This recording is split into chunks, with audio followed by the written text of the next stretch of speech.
दोस्तों, एग्रीकल्चर दिनेश में एक बार फिर आपका स्वागत है। आज होली का दिन है। सभी हमारे दर्शकों को, सभी लोगों को होली की हार्दिक शुभकामनाएं। हमारे साथ जो आप तस्वीर देख रहे हैं, मेरे बड़े भैया प्रदीप जी हैं और आज हम प्रदीप जी से चर्चा करेंगे कि आलू की क्या स्थिति है। जैसा कि आप लोग देख ही रहे हैं, आलू में उठापटक मची है और आपको बहुत लंबा अनुभव है, बहुत अच्छा अनुभव है।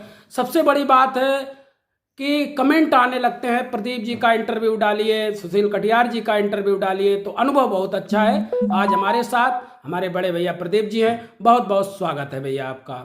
सबसे पहले भैया, होली का पर्व है तो होली पे दर्शकों को कुछ शुभकामनाएं वगैरह दीजिए। भैया जी, सारे हिंदुस्तान के हमारे सभी बंधुओं को होली की हार्दिक शुभकामनाएं। जैसे रंग बिरंगे रंग से होली खिलती है, अच्छाई पर बुराई की जीत है।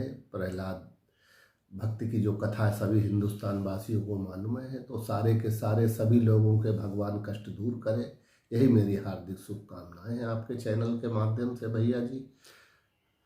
आप भाई साहब ये बताइए, आलू में बड़ा इस साल उठा पटक रही, अब तो लगभग खुदाई निपट आई है और जो हम देख रहे हैं, हमें तो ज़्यादा खैर अनुभव नहीं है, लेकिन जो हम अनुभवी लोगों से बातचीत कर रहे हैं, कह रहे खुदाई के टाइम इतनी महंगाई कभी नहीं हुई, प्रोडक्शन कम है। तो क्या आलू का सिस्टम है और क्या प्रोडक्शन कितना है और क्या सिस्टम बना हुआ है?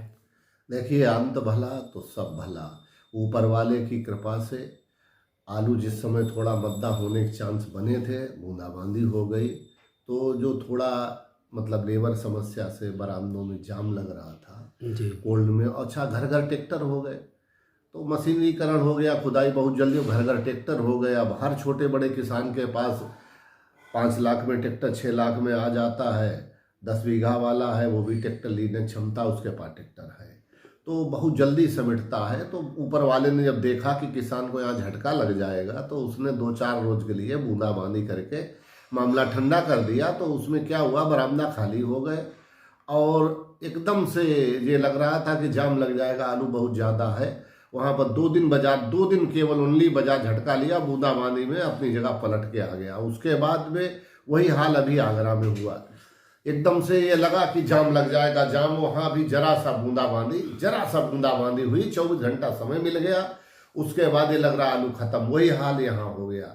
एकदम से आलू फिनिश हुआ, क्योंकि इतना मशीनीकरण हो गया है कि लेबर खर्च कम है, उसमें मशीन से खुदा ज़्यादा है, ग्रेडिंग नहीं हो पाता। तो ग्रेडिंग कन्नौज की तो सबसे ज़्यादा गड़बड़ ही है, और वो 1 हफ्ता 10 दिन में पूरा आलू 15 दिन में निपट जाता, 15 दिन में बुआई हो जाता।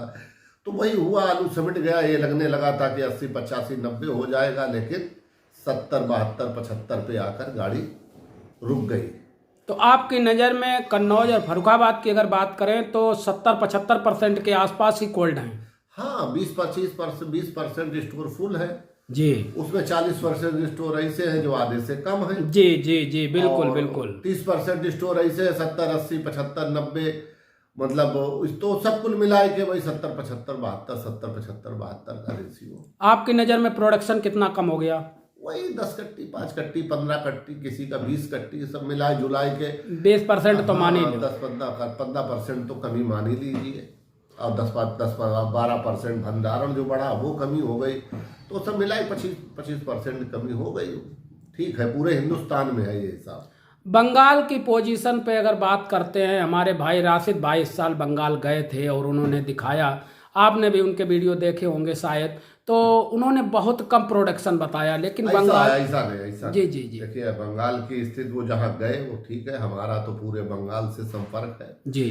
और बांकुड़ा जिला में नॉर्थ में सबसे ज़्यादा नुकसान था जी, इस साल है, लेकिन वहाँ भी स्टोर लगभग जो पूरे बंगाल के हिसाब से दूसरी जगह से आए के वो कवर हो गए। मालदा सबसे बढ़िया था, मालदा में भी बारिश हो गया है, पुखराज आलू वहाँ ज़्यादा होता है, तो उसमें थोड़ा बहुत नुकसान हो, लोग कहते सड़ गया। अब जिसका नीचे खेत है उसने भी अपना, हम देखा है किसानों ने प्रयास करके पानी पंप सेट लगा के उलझ दिया है कहीं पर जो नीचे खेत है। ऊपर वाले में आधे झोला पानी हुआ, उसमें आलू जो सूख के निकालेगा वो नहीं सड़ेगा, लेकिन हमने एक मिस्टेक देखी है, वहाँ पर कहीं कहीं किसानों ने भरे पानी में आलू निकाला। वो आलू तो किसी हाल में स्टोर ना रख के वो तो चला ही जाएगा।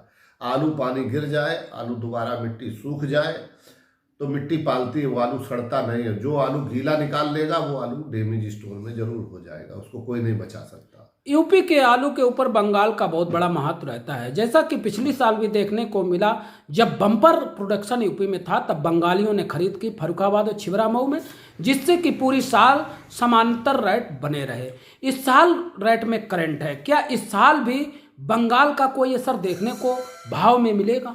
देखिए, बंगाल हमारा कंपटीटर है और हम बंगाल के, जैसे झारखंड हुआ, उड़ीसा हुआ, बिहार हुआ, हमारा आलू बिकता है, बंगाल का भी बिकता है।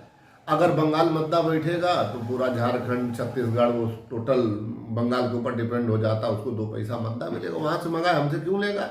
और जब बंगाल जरा सा टाइट हुआ, कम हुआ, तो फिर हमारा चलता है, बंगाल का फिर नुकसान होता है। तो ये फर्क है, हम दोनों एक दूसरे के पूरक हैं, ये समझिए आप। जी हाँ, अब दोनों जगह 15% वहाँ भी कम है, हमारे यहाँ भी कम है। रही थोड़ी बहुत कसर, बूंदाबांदी कवर करके ये दे रहा, खुदाई लेट होगी, लोडिंग में जाएगा, टायर पे आलू जाएगा, 2-4-5% कहीं पर 1-आधा% जो भर जाएगा, डूब जाएगा, वो अभी डैमेज होगा। जैसे हम आपको बताएं कि जल्दबाजी में गीला आलू निकाल के उसे बेचना चाहिए, ना कि उसे स्टोर करना चाहिए जी। और गीला आलू कोई व्यापारी भी लेकर उसको स्टोर ना करे, सबसे ज़्यादा बेस्ट है। क्योंकि जो पानी डूब जाता है, गीला निकाल लिया किसान ने, वो खाने में तो चला जाएगा, स्टोर में रुका नहीं है। कि 1 साल हमारे यहाँ ही पानी गिरा था, हमारे ख्याल से 1986 नहीं, 86 नहीं है, 87, 88, 97 में तो कोयरा गिरा था, हमें याद है। 92, 96 में पानी गिरा था। जी जी जी जी। 96 में बारिश हुई थी पके आलू पर कन्नौज में जी। तो उसमें सावित्री गोल्ड वालों ने उनकी भट्टा लेवल ला गीला, वो पूरा आलू उनका स्टोर में पूरा फेंका गया था। और हमने भी एक खेत थोड़ा गीला खुदा दिया था, तो हमारा भी दोबारा निकाल के स्टोर छटाई करनी पड़ी थी जी। और उस साल हालत बहुत खराब थी, क्योंकि पहली बार हमने जिंदगी में अनुभव किया था। उसके बाद अगर कभी बारिश होती है तो खूब खेत सुखाई लो दोबारा से, मिट्टी बहुत पालती, उसमें जो सड़ना खेत में सड़ जाएगा, स्टोर में फिर नहीं सड़ता। तो ये बंगाल और यूपी की बात हुई। अब बात हम करते हैं जरा पंजाब की। क्या पंजाब से यूपी में कोई असर देखने को मिलता है? नहीं, पंजाब देखो, मेन काम उनका सीड का है और राशन जो है बिकेगा। जब पूरे देश में पंजाब में कमी नहीं है, न तो मोगा कमी, न रामपुरा कमी है, न खन्ना कमी है। जलंधर भी धीरे धीरे अपनी जगह पर आ गया है, लेकिन वहाँ सीड का आलू ज़्यादा है और सीड की डिमांड रहती है, उनका पूरा अंगाल बंगाल चारों तरफ जाता है। और जब एक रूमर बनता है, खाने में हर जगह जाएगा, जल्दी निकासी, डंप बचेगा नहीं, चाहे हमारे यहाँ हो चाहे उनके यहाँ हो, तो उनका भी ऊपर नीचे होकर बिक जाएगा सब आलू। अपने यहाँ डंप क्या पोजीशन है इस साल? डंप 10%, केवल 10 से 15% बस। जैसा कि खबरें अभी से आने लगी कि गुजरात के डीसा में कोल्ड खुल गया, कानपुर में एक महोदय से मेरी बात हुई, उनका उन्नाव में कोल्ड, एक तरफ लोडिंग एक तरफ निकासी होने लगी। तो क्या सोचते हैं कब तक ये, तो खैर मान लीजिए किसी की ज़रूरत है खुल गया, लेकिन अमूमन कोल्ड कब तक खुलने के चांस हैं? वही लास्ट मतलब अप्रैल के 3rd या लास्ट वीक से खुलेंगे। पिछले साल 26 अप्रैल को खुलने लगे, तो इस साल समझे 15 अप्रैल के आसपास खुलने लगे। हाँ, जो डंप है 15 दिन से ज्यादा नहीं अगर डंप खत्म हो गई, डंप के अलावा किसी को अंदर ही ठंडा चाहिए जी, या किसी को नहीं मिला, परते का मिल गया व्यापारी को, तो वो तो निकाल ही देगा, उससे कोई मतलब थोड़ो है।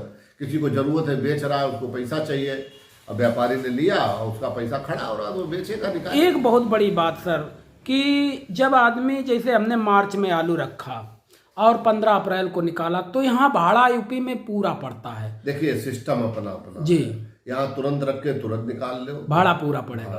किसी समय किया था लोगों ने जी कि जो मई जून में निकाल ले, और मई तक 15 मई तक निकालेगा तो हम इतना लेंगे, जो 15 जून तक 20 जून। गुजरात में यही सिस्टम है। नहीं, कई आगरा गुजरात अपना जो तय जैसे कर लेते हैं, तो उनका बेनिफिट रहता है कि स्टोर में 10, 15, 20% निकासी टाइम से हो गया जल्दी, उतना स्टोर कम चलाना पड़ता है, हवा का सर्कुलेशन बढ़िया हो जाता है, मेंटेन बढ़िया बना रहता है। अब अपने यहाँ ऐसा कुछ है नहीं, तो क्या बताया जाए, जो सिस्टम जहाँ जैसा है, लेकिन अब धीरे धीरे आगे से होना चालू सब कुछ होगा। आप सर व्यापारी बहुत बड़े हैं और लगभग भारत की सभी मंडियों की जानकारी है, तो आज की तारीख में मंडियों की डिमांड मंडियों में कैसे है?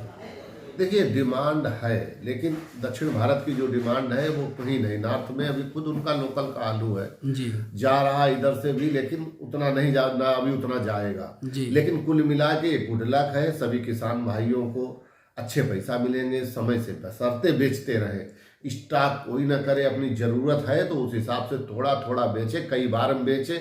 हमारी 6 महीना बेचने में है तो 4 बार 5 बार 6 बार करके उसको बेचते रहे, रोके ना। तो जो उनके नसीब में जो पैसा होगा, आज भी पैसा कम नहीं है और बिकता रहेगा तो लास्ट में पैसा सही मिलेगा। अगर नहीं बिका, बैलेंस हो गया तो लास्ट में फिर नए पुराने कहीं से भी लड़ाई हो गई तो स्थिति खराब हो जाएगी। पिछली साल हाइब्रिड कंचन और सिंदूरी की स्थिति बहुत खराब थी, ये आप अच्छी तरीके से जानते हैं। लेकिन इस साल जब कानपुर मंडी में हम वीडियो बनाते हैं साहब, तो सिंदूरी और कंचन के तो जलवाई अलग है। 19 रुपए तक, 18 रुपए तक सिंदूरी कंचन बिक रही है। हाँ, तो क्या इस साल मांग ज्यादा हो गई क्या? नहीं नहीं, ऐसा इस साल गोल आलू कुछ कम है। दूसरी बात, पिछली साल ये मद्दे ज़्यादा रहे थे हाइब्रिड के साथ में, हाईलैंड और चिप्सोना डिमांड अच्छी रही थी, तो इस साल ये वैरायटियाँ कम है। तो अब की ये कंधा से कंधा मिलाएंगी। दूसरी बात, अभी आलू ना कंचन खराब होता है, सिंदूरी तो मजबूत है ही है हाईलैंड के बाद में। और ये कंचन का एक क्या, जब स्टोर से निकलता है तब हम लोग ज़्यादा लॉन्ग, मतलब जो 1000-1200-1500 किलोमीटर पे नहीं भेज सकते।